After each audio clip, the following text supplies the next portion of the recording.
Good evening and welcome to the local edition of the 9 o'clock news on Rock 93.7. I am proud to have with me in studio this week, Fate of Adam. Well, actually, I've got just a couple of members. I've got Lynn Garrett. What's up, guys? How you doing? And I have Chris Lowe. Hello, everybody. How you doing? Now, Lynn, you are the vocalist? Yes, I am the vocalist, lead man, whatever you want to call it, songwriter. And that makes you? A co-guitarist. You two, starting out, have been around for quite some time? Or? Been around since about 2009. I myself started it with a few guys here and there, and of course we've had people with life changes, coming back and forth. So we went through a couple members, but we're down to a very distinguished group of talented guys now. I've been the main songwriter ever since day one, but we've got a producer and everybody comes in. We all work on the songs together and we all put our own flavor on the music. Well, Lynn, how long have you been in this area? Are you from here originally? Yes, I've lived here all my life. And what about you?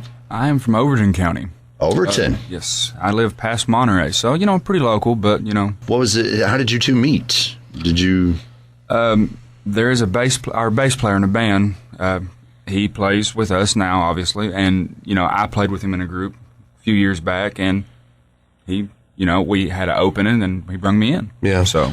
Yeah, we had a guitar player that, had some family issues going on, so he had to leave the band. And Chris had came down one time before and tried it out, and I really loved his guitar style because his technical lead guitar style compared to our other lead guitarist, Patrick Swift, he's more of a Joe Satriani type of guy that, does more soul into his playing. So putting the two together, we have a technical style of Metallica, then we have a soul style of somebody else, So not so much just rhythm and lead, but right. lead.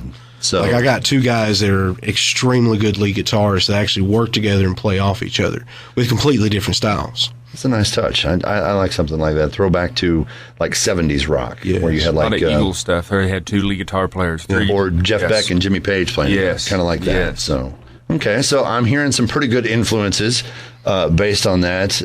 Checking out the website, you guys have it up on Reverb Nation. People can find information about you there. Yes, and you list a variety of influences. Oh, yeah. Including Southern gospel. Yep, that would be me. I come from a long line of generation. My dad was a gospel music writer. They had a singing group that was called the Garrett Family Singers for years. And I can't remember when I wasn't either playing an instrument or singing in a church. But ultimately, rock was where my heart was, and that's where I've stuck. Well, they say Elvis, whenever he would get warmed up to record, would actually do gospel. That kind of got his voice in. I actually do the same thing, believe it or not. So you could probably lead the crowd in Amazing? No, I don't think you're going to lead him in Amazing. I don't think he want me to lead him. Yeah. He could if he wanted to. He could if he wanted to. So, okay. All right. Well, what about you? My father's side of the family, we're the listeners, but my mother's side of the family, like his, big gospel, playing and stuff like that. I was the black sheep. I enjoyed the instruments. That's all I can say, really. But I loved rock and metal and stuff like that. That's where my heart lays. Okay, so people wanting to get more familiar with your music, probably fans of which certain bands that are popular right now, would you say? I'd say probably Stone Sour, Five Finger Death Punch, Chevelle. I've heard... Stained. Oh, God, I've heard so many people like, hey, you sound like these guys, which is cool, because those guys make a lot of money, doing what they've done. And it's like, well, that's cool that we're getting, compared to these really big influences in our life. Corey Taylor is a huge influence on mine. I believe one of your biggest ones was Sinister Gauge, right? Yeah, Avenged Sevenfold. I love the riff-oriented rock and stuff like that. So anything riff rock, goes all the way back to Page to forward. Right. All right. Well, I tell you what, why don't we let people get a chance to kind of get to know your music a little bit better by playing a little something for them. Awesome. Sounds great. This is Succubus from Fate of Adam on the local edition of the 9 o'clock news on Rock 93.7. This is the 9 o'clock news local edition on Rock 93.7, and that is Fate of Adam, and that is their song Succubus. Little bit of a look into what they do, and lyrically, how did that one come together? That one was one of the ones that when I sat down and wrote the song, I wrote it on a bank envelope. We didn't even have a name for it for almost, it was about a month, I'd say. My wife actually named it from South Park. Yeah, that was hilarious. She actually named it from South Park because we were looking all the mysteriousness. Because the song is about basically a female, destroying a man's life. He's Right. gave her everything he can give her. There's nothing else left. And I came to my wife. I'm like, I really need a name for this. What do I call it? And she's like, let's give it the name Succubus. And it stuck.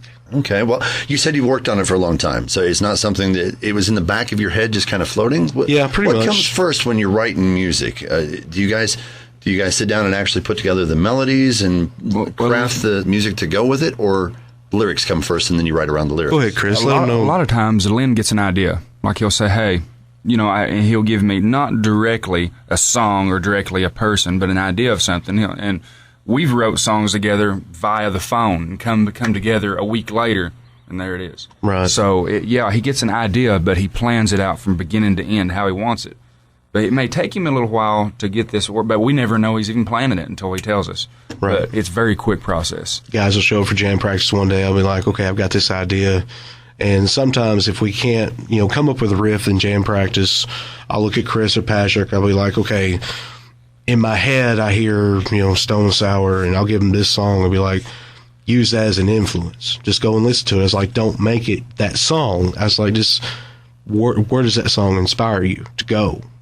And How tricky is that? Because when you're listening for these songs and you're listening for inspiration, how hard is it to just kind of make sure you're separating that? for him, when last time we just wrote a song, Dichotomy, we performed it out live, and the song that I gave him, when he came back with the riff, it sounded nothing like it. The beat wasn't the same, the riff was completely different, but the energy of that song, and that's what he captured, was the energy. Most of the time, a lot of the songs you're going to hear on our CD that we've got out is stuff that I would sit down with the acoustic guitar, I'd beat it out, and just write the songs. I'd bring it to band practice, I'd have a couple chords, be like, all right, here's the vocal melody, here's how I've got it played. I turn them loose. You know, we figure out if it's going to be heavy, we figure out if it's going to be light, we figure out if it's going to be a ballad at that point in time, what we want to do with it. There's no dead spaces in the song where somebody's like, okay, I'm going to fill this spot. Now, there's all heart coming from each instrument, each harmony, each line. It's beautiful. Oh, yeah. So there's a veto process then if you hear something in there that you guys are like, that was good, but really that didn't fit. He never says no. He may say, well, why don't you try this? It's a prove me wrong kind of thing. It's not you're not going to do that. There's never nothing like that going on. No. Right. I've always been under the philosophy when we write music as a band, because I love writing music as a band. Don't get me wrong, I love writing music myself, but when you have that band atmosphere, if you've got 4 or 5 guys, and every one of those guys love exactly every part about that song, then when you're out playing it live, they're feeling it just as heavy as the guy who actually wrote the lyrics to that song. And that just lets you know it has a ripple effect. For every one person in the band that loves it, 5 more behind him is going to love it, and 5 more behind them is going to love it. That's Lynn Garrett talking about what it's like writing music in the band and writing it in the band atmosphere. So some interesting stuff from Fate of Adam. I've got Lynn in studio along with Chris Lowe, and we're going to be talking with them a little bit more about their music a little later in the show. You're listening to the show that is nothing but local music. This is the 9 o'clock news local edition on Rock 93.7. In studio this week, we have with us Fate of Adam. I am blessed to have Lynn Garrett and Chris Lowe from the band in talking with us about what it's like making music. We've kind of gone over how you craft songs, how the band works together. So what about recording it? How much recorded material have you gotten so far? We have the 6 songs on our EP that we have right now. Basically, as far as going into the studio and recording, we use a producer in Nashville. His name is Dustin Kirkendall of Pop Gun Entertainment. Me and Patrick Swift, for the most part, have always been the guys. We go down there and we'll spend a couple days. We do all the guitar parts, all the vocal parts. Drum parts, we would record in a different location, bring it into him. But everything usually is already done before we even go into the studio. I mean, all we do is just lay down the tracks. Now, production-wise, Dustin is a great producer. He has actually helped produce Stone Sour, I think, 2nd album. When they did it here in Nashville, he actually was one of the sound engineers on that. So when he hears our music, he loved it because we put a lot of harmonies, a lot of clean vocals with everything we did, and he was just phenomenal to work with. He was very kind. He was very patient. and he would take something that we would have and he would make it that much bigger. Both times we went in to pick up the 3 songs we had been working on, me and Patrick shed tears as soon as he played it. It was that much more beautiful to us, and we couldn't believe that it would sound like that.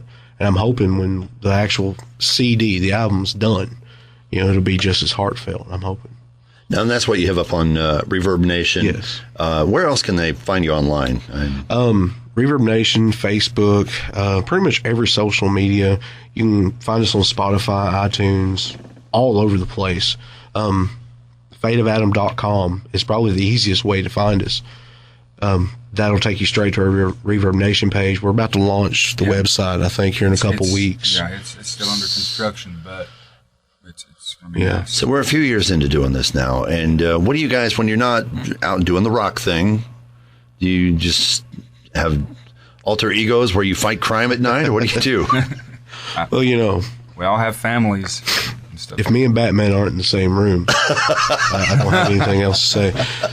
But, I got a day job. I've got 4 kids and a wife, and, we're movie buffs. We love to go out to the movies. Chris has got a family and children. Pretty much everybody has got. I'm opposite of him. I got 4 wives and a kid.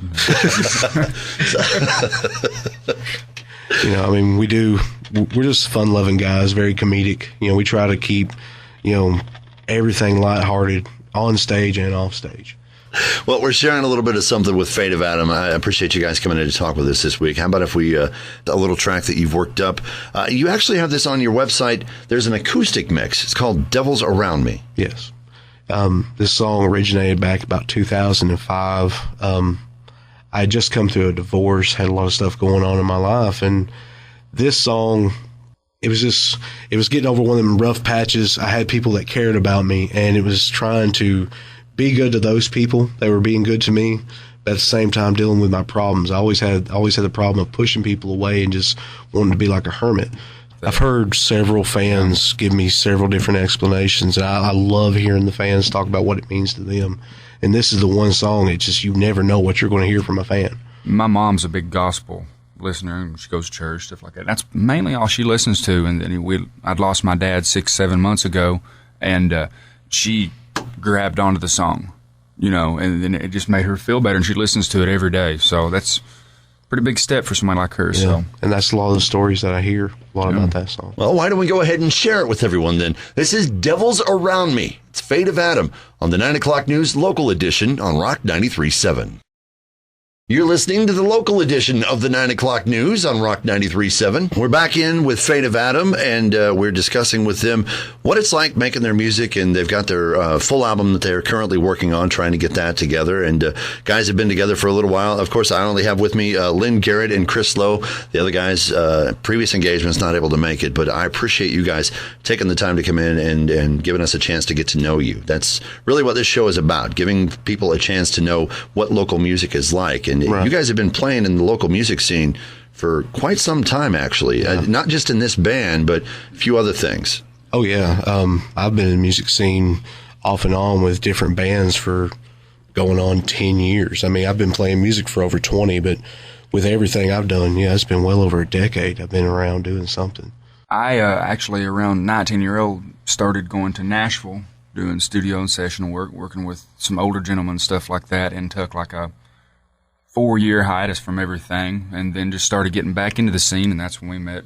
I met our bass player, Wayne, then, a few years down the road, like with these guys. So I actually have more experience in studio as opposed to on the road. So, having been at it for a little while and having made music for a while, working on this album and stuff, do you find that making music these days is easier or more difficult? You said you've been around the studio for quite some time, so the process of trying to get into the studio, do you find it to be a lot easier and more accessible now as opposed to when you started out? Or I think equipment and the ability to record and get your own stuff is easier now than it used to be, but getting out there and getting heard is far more difficult than it used to be. Yeah, the accessibility to record your music is, they have an app for that. Yeah. And that's the thing.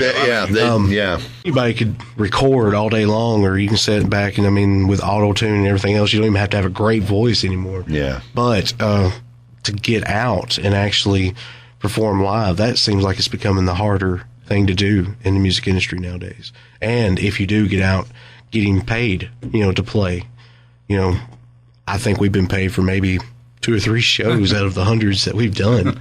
You guys have something unique. You're talking about getting paid, but I noticed that actually you give away part of your efforts. I noticed up on the Reverb Nation page, it says very plainly at the very top, 50% of sales go towards a charity. What is the charity that you work with?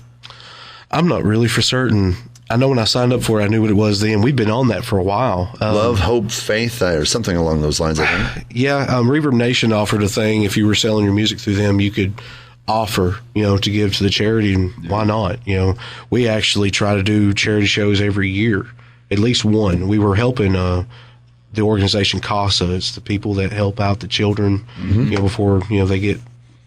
And we did the food drive recently with Green Jello, so. We always try to give back in some way. We don't make a lot of money, but at the same time, it's not really about the money. It's about bringing the people together and really just for the love of the music. Okay, very cool. So I'm going to guess probably being on stage your favorite part of what you do. Yes. Oh, God, yes. Definitely. Makes it all worth it. What was your most favorite performance? I know we mentioned that you worked with Green Jello or Green Jelly. We got to say it properly. I don't get anybody in trouble for using the wrong name of the band, but what was your all-time favorite moment on stage? My favorite would be our performance at the Exit Inn. Would be mine. Yeah. I think of all my entire life, my senior year, me and my cousin actually performed the dance in the talent show. I was singing, he was just playing guitar, and that was probably my favorite performance of my whole life, because the whole school was there. I mean, several thousand people, and it was one of the first major things I'd ever done by myself, and that is probably what has kept me going over the years. That feeling, you can't replace that with a drug. I mean, you just can't. I mean, there's a high there that you can't even explain to somebody.